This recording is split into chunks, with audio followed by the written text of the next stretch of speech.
संगीत माला भाग 10।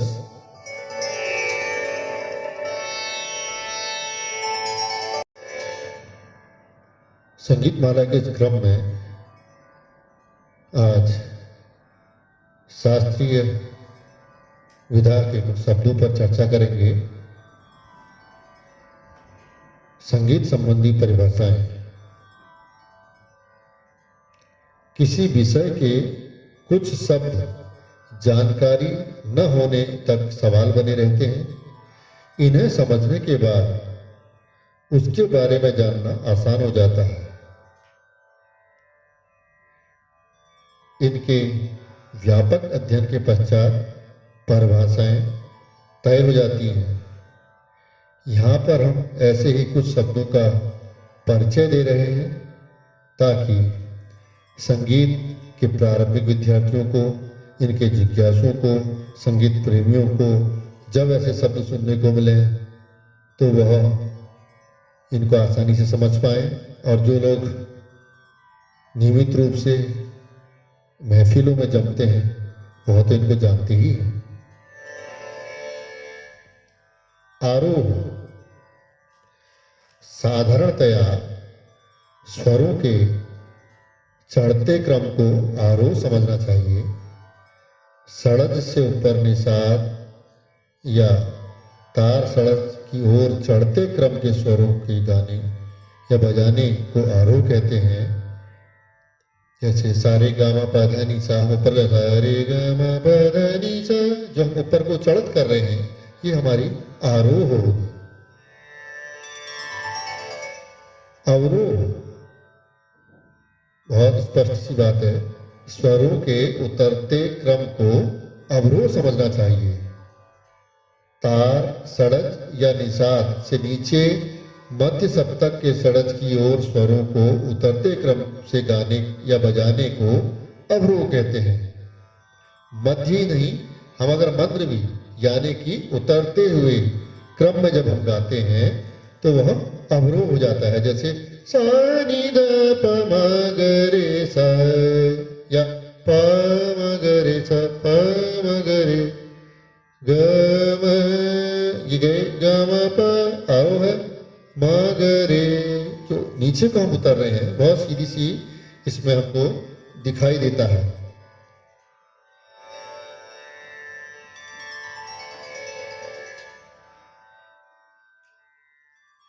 पकड़ स्वरों का विशेष समुदाय जिसे सुनकर राग की तुरंत पहचान हो जाए, उसी को उस राग की पकड़ कहते हैं।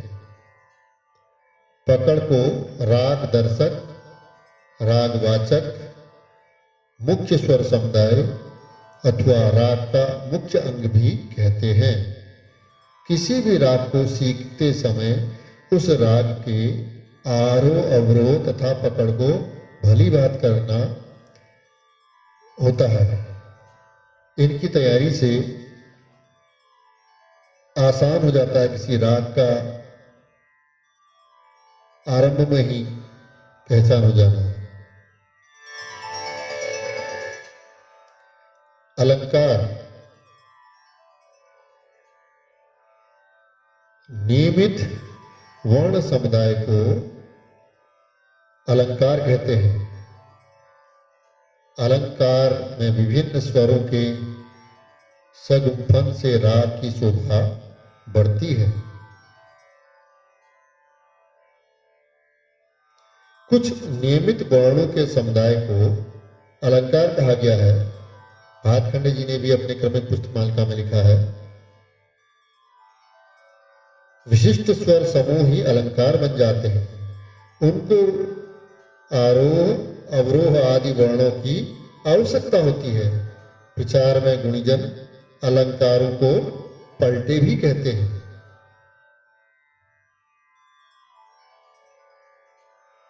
विद्यार्थियों को स्वर ज्ञान होकर राग विस्तार का ज्ञान शीघ्रता से प्राप्त करने के लिए अलंकारों का अभ्यास या पलटू का अभ्यास करवाया जाता है। अलंकारों के नियमित अभ्यास से हमें स्वरों को बनाने में, स्वरों को लगाने में भी आसानी होती है। तान, तान शब्द तन धातु से उत्पन्न हुआ है, जिसका अर्थ तानना अर्थात विस्तार करना। स्वरों के द्रुत लय में विस्तार को तान कहते हैं। तानों का मुख्य उद्देश्य गायन वादन की शोभा और विचित्रता बढ़ाना है। इनके भिन्न भिन्न प्रकार हैं। मुख्यतः सरल व कूट तान का चलन है। इन्हीं से अन्य प्रकार भी बनाए जाते हैं। जब शुद्ध मूर्छनाओं को साडव और ऑडव किया जाता है तो वह शुद्ध तान होती है।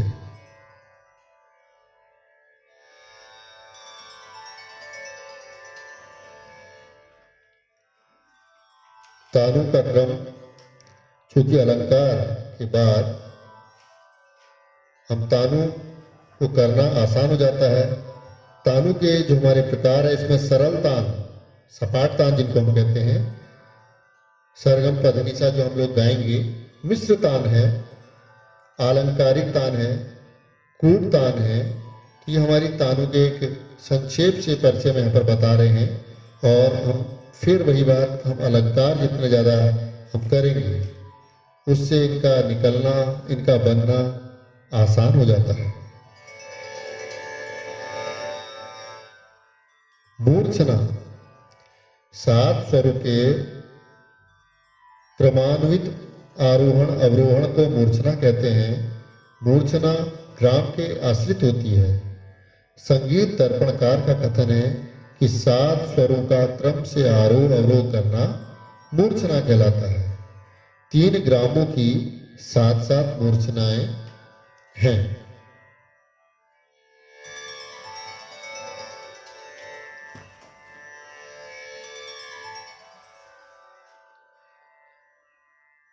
इसके बाद ग्राम पर हम चर्चा करते हैं। ग्राम शब्द समूहवाची है। स्वरों के समुदायों को ग्राम कहा जाता है। ये 3 प्रकार के होते हैं, षड्ज, मध्यम और गांधार।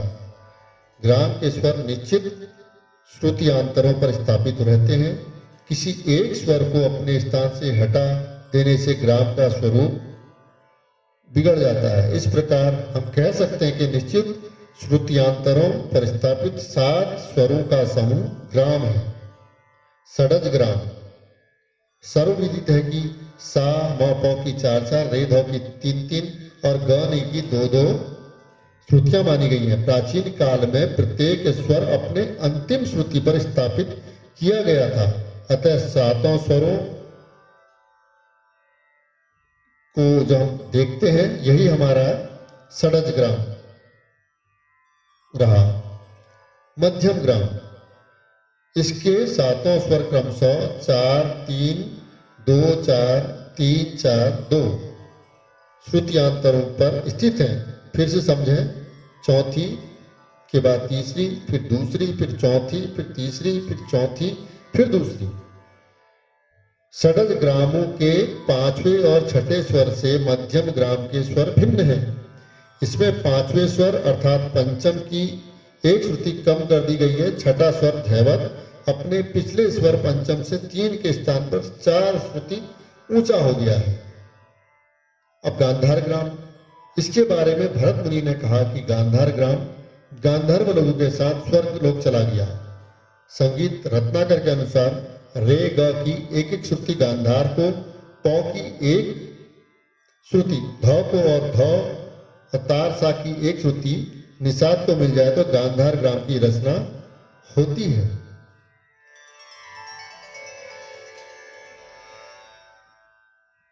अब हम स्वरों के प्रकार में चलते हैं। वादी, संवादी, अनुवादी और विवादी स्वर। स्वरों के 4 प्रकार हैं। वादी स्वर, किसी राग में जो स्वर अन्य स्वरों की अपेक्षा सबसे अधिक महत्व का हो वह वादी कहलाता है। इसे राग का राजा स्वर भी माना जाता है। समवादी स्वर, जो स्वर वादी से कम और अन्य स्वरों से अधिक लगता है उसको समवादी स्वर कहते हैं। इसे मंत्री की संज्ञा दी गई है। बाकी जो शेष स्वर बचे जो चलते हैं राग में उसे अनुवादी कहते हैं। और कुछ स्वर जिनके उस राग पर निश्चित होता है, उनके लगने से विवाद होता है, उन्हें विवादी स्वर कहते हैं। कुछ रागों में या कहीं कहीं पर विवादी स्वर रंजक होते दिखाई देते हैं।